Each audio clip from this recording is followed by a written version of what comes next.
Hey there, my pretties. It's the Lion Queen here.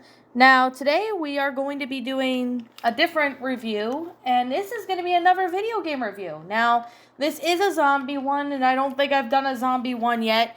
If I have done a zombie video game review on Shadows and Pretties, it was probably a long time ago. I don't remember.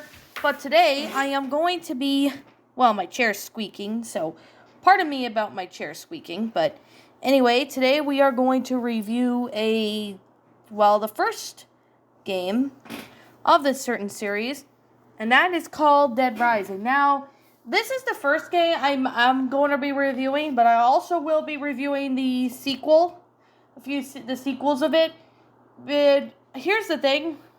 I have not played the third or the fourth game, so yeah. Well, maybe I actually played bits of the fourth game at a friend's house, but that was like way back, like years ago. So today, I'm going to go ahead and review the first game of Dead Rising that came out in 2006, 2 days before my birthday, which is very surprising.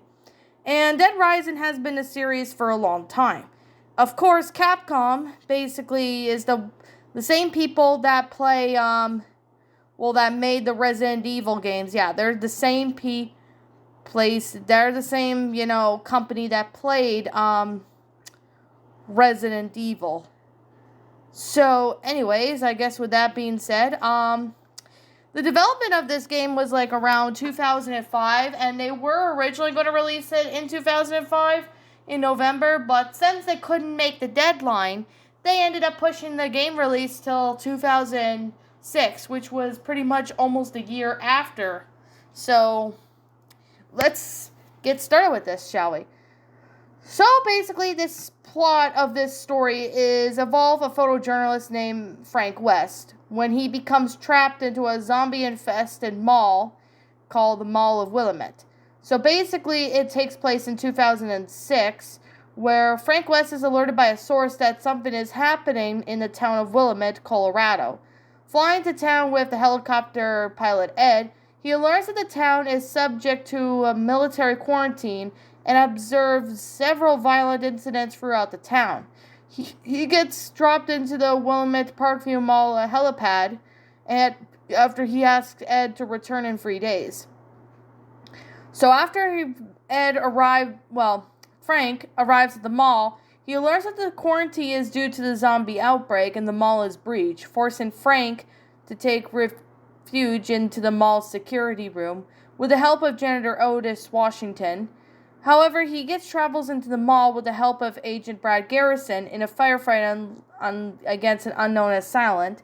The Strike 2 Alliance, the person interested in Brad, Russell Barnaby, is located the two hidden in the bookstore. However, Barnaby refuses to be escorted to safety, forcing the two to return to the security room, where they are unable to call for assistance due to the communications jammer. Frank eventually meets and saves several survivors who are either trapped, injured, or held captive by psycho kind of people. Of course, the main bosses in the game, dubbed psychopaths, who attack Frank, and he eventually rescues Barnaby from the unknown assailant. However, Brad gets injured and forcing Frank to search for the medicine.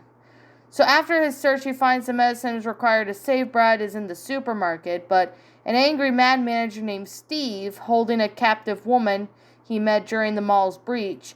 So after Steve gets killed, Frank saves the woman who rebukes him, mentioning Santa Cabeza. Frank eventually learns that Santa Cabeza was ostensibly a Central American town linked to the drug trade, which distributed the drugs that had a zombifying effect. Locating the woman again in the security monitors, he questions her, revealing herself to be Isabella Keyes, the sister of Carlito, who happens to be, her brother. She promises to set up an interview between Carlito and Frank. However, when Isabella comes to the meeting alone after being shot in a rage by Carlito, Frank escorts Isabella to the security room, where she reveals that Santa Cabeza was home to an American research facility experimenting on a cattle that Barnaby was its head. However, Isabella, as a research assistant, was privy to the fact that the certain species of native wasps was used to attempt to boost the performance of the cattle, but instead had a zombifying effect. And the wasps, however, escapes infecting humans, forcing a U.S. military cleanup all life in town, with a few escapes. Barnaby eventually gets zombified and attacks Brad's partner Jesse McCartney, but eventually the zombified Barnaby gets killed. However, it is later that Isabella reveals that Carlito is planning to use a mall as a staging point to spread the parasites across the country using bombs located in the trucks, where Frank and Brad disable the bombs and Brad and Carlito engage in a firefight. However, Carlito is mortally wounded and he manages to kick Brad out of the room where he's injured by zombies off screen. However, when Frank can find him in the tunnels, he tells Frank not to tell Jesse. He slides a handgun to Frank, implying that he wants Frank to shoot him, so then he will fully turn. So eventually, Frank locates Carlito being held hostage in an insane butcher named Larry. After killing Larry later on, he receives Carlito's locket before he dies. The locket causes Isabel to realize the password of Carlito's computer, allowing her to shut down the jammer. However, the U.S. Special Forces arrive in the mall regardless and have cleanup orders. Jessie gets allowed to live, but she turns into a zombie, and Otis escapes with a helicopter and possible survivors that Frank rescued. So eventually, when Frank returns to the helipad alone, Ed arrives, but he crashes into a mall's clock tower because a zombie attacked him from behind. However, though, this is in overtime mode if you complete, the whole storyline. So the only way you can get the overtime mode is if you get the real ending. There is a couple endings that you can get, but they won't allow you to unlock overtime. I mean, I haven't played Dead Rising in forever, so yeah, it's been a long time since I last played it. I think the last time I played it was back in 2016 or 2015 or something. I think I beat the game at one point. I don't remember. It's been years. Because, it's an old game. I mean, this game is I don't know, 16, 17 years old. It's a pretty fun game, though. It's still a pretty good game regardless. So in overtime, Isabella arrives. But however, when Frank passes out, Isabella realizes that Frank has been infected by the wasp larval parasite. So, of course, Frank has to end up gathering supplies for a drug that could suppress the parasite and discovers an exit near the mall of the crash.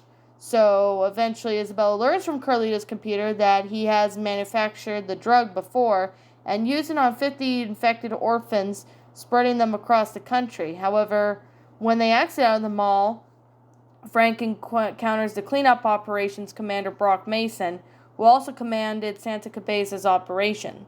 Eventually the two fights, and of course Mason is knocked into a crowd of zombies getting killed.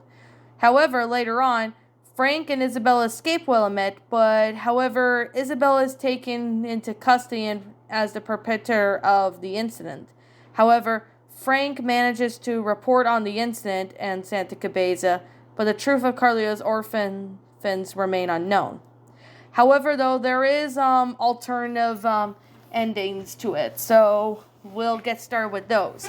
Now, first, I'm going to say is, although completing case files and overtime modes leads to the game's canon ending, the terms of the game's lore, the player may encounter different endings in Dead Rising, depending on certain actions they may perform as listed down below. However, though ending B, which is basically failing to complete all the case files, but be at a helipad of each time when it expires. When Frank returns to get picked up by Ed, convinces him to airlift the survivors he rescued in the mall, and Ed's dialogue will vary depending on how many survivors the player has rescued. The epilogue reveals that the cause of the outbreak remains unknown, and that the other outbreaks shortly occurred within the cities in the United States. However, ending C basically means you complete all the case files but do not reach the helipad time when it expires. Method 2 basically is complete all the cases but do not talk to Isabella at, 10 a.m. on the third day. So Frank fails to appear on the rooftop of the helipad, much to Ed's disappointment. However, when Ed, watching from another rooftop through the binoculars, is killed by a zombie, an epilogue reveals that Willamette was quarantined because of the unsuspected disease, though no one was able to contrast with this true story. However, later on, we are going to say that, ending D basically is you get captured by the special forces and do not escape when the time expires. So basically, Frank gets taken away in a military helicopter by special forces, and an epilogue reveals that the military presence was later revealed in a cover-up story, which city to where the cleanup series incidents in Willamette begin, although there's no disclosure of given what these were. Ending E basically is you fail to complete all the cases and you do not reach the helipad on time when it expires. However, Ed lands to wait for Frank's arrival, but is about to leave when he fails to show up, only to spot Otis open the front roof access and step out, alongside Jesse and any survivors that Frank had rescued, leading Ed to transport them to safety. An epilogue reveals that the survivors credited Frank for saving them, but what his whereabouts were unknown. Of course, ending F basically is the bad ending. Well, most of these alternative endings are bad. Well, some of them are good, but a few of them are bad. So ending F is failed to gather all of Carlito's bombs in time during case 7-2. A bomb timer counts down to 0 where before a whiteout follows. Of course, there is a photo showing an explosion occurring in the mall, and an epilogue reveals that Carlito's plan with the explosives was successful, effectively leading the United States to suffer under a widespread zombie pandemic a few days later. And then we have the hidden ending, which basically is failed to complete the overtime mode before it expires. So basically, Frank succumbs to his infection and transforms into a zombie. However, in an epilogue, states that his undead condition brought out a human end to his hopeless situation. So basically, this game has some similarities to George A. Romero's Dawn of the Dead movie. Of course, there is some concepts and all that. However, it is pretty surprising that the zombies look really amazing. And of course, there were some legal issues that happened, with Capcom, Microsoft, and Best Buy claiming that Dead Rising infringes on the copyrights and trademarks of the Dawn of the Dead film, like the original and the remake. So, yeah, there was a bit of controversy. There was a lot of controversy in this one. Of course, we have, the remastered version that came out 10 years later. Basically, they upgraded everything and make it look all amazing. However, there is, handheld versions, which is pretty insane.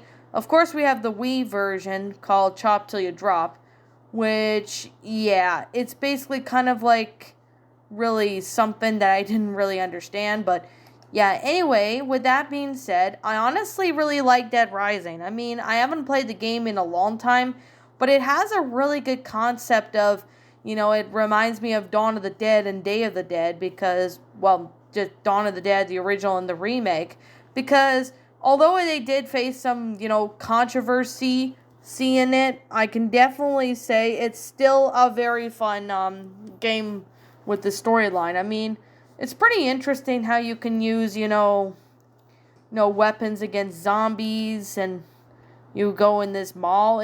The gore is absolutely fantastic with it. I honestly really recommend you guys check this out if you haven't. It's a pretty good game, and especially for people who are gamers, I highly recommend this game. It's a fun game. You will not be disappointed. And while I can say, yes, it's got zombies, but people who are zombie fans should know by now that this is a pretty amazing game. It's really fun for a concept for the storyline of it. I really enjoyed the storyline of it. I thought it was really nice that we get to see this being the case for a really awesome concept. I honestly really thought that the zombies were look really cool and all that. Of course, we got the True Eye Cult, which, the guys with the masks and the raincoats, I mean, they do look creepy, not gonna lie. But, especially now when I'm looking at them, they look really creepy looking. Like, I mean, they're pretty insane people. Although they do return for Dead Rising 4, which was definitely something that I wasn't expecting them to return. But the concept of, how, the Trio cult has become, it's a pretty interesting story.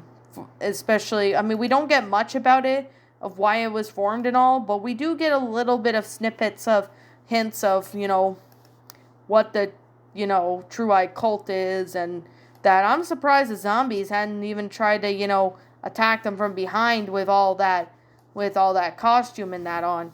But what I also really like about this game is we get the beginning cutscene when it's at the press start screen of the main menu, is also known as the Connie and Dakota scene.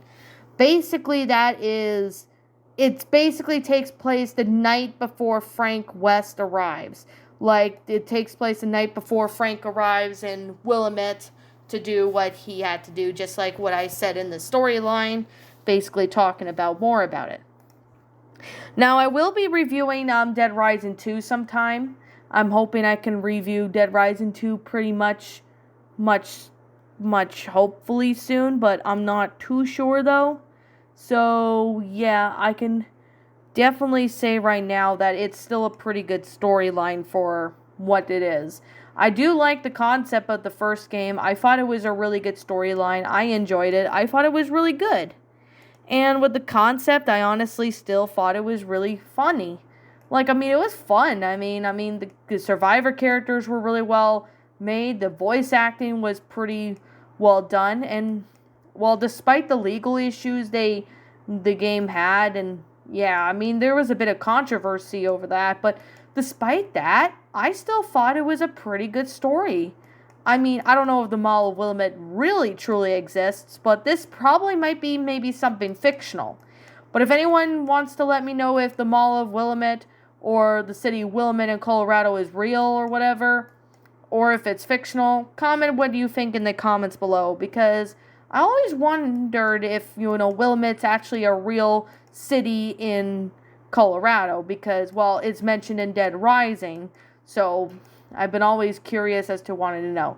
If I do look it up, maybe I'll do, let you guys know when I do review Dead Rising 2, but if you guys want to let me know in the comments below anyway, feel free to do so. Okay, anybody who's a zombie fan, I recommend you guys check this game out. It's really fun. You will not be disappointed. Yes, there is some parts that does get a little tough, especially at, boss fights, but I guess it depends if you know what you're doing, and it depends if you've played the game or not. I mean, hell, I don't remember much, so I must have beaten it. Probably knew somewhat of what I was doing back then, but like I said, it's been a long time. So, I guess with that being the case and that being said, what did you guys personally think of Dead Rising, like the first game? Did you like it? Did you not like it? What do you think that the game could do to improve? Feel free to leave me what your thoughts are down in the comments below, because I personally would like to hear what you guys think. Anyways, I'm the Lion Queen. I want to thank you so much for watching today's episode, and if you're new to my channel, feel free to leave this video a like, comment, and subscribe if you're new. Ring the bell for notifications to when I upload, so that way you guys will not miss an upload. And as always, I'll be seeing you guys all in the next video. Peace out, and like always, I'll be seeing you all later.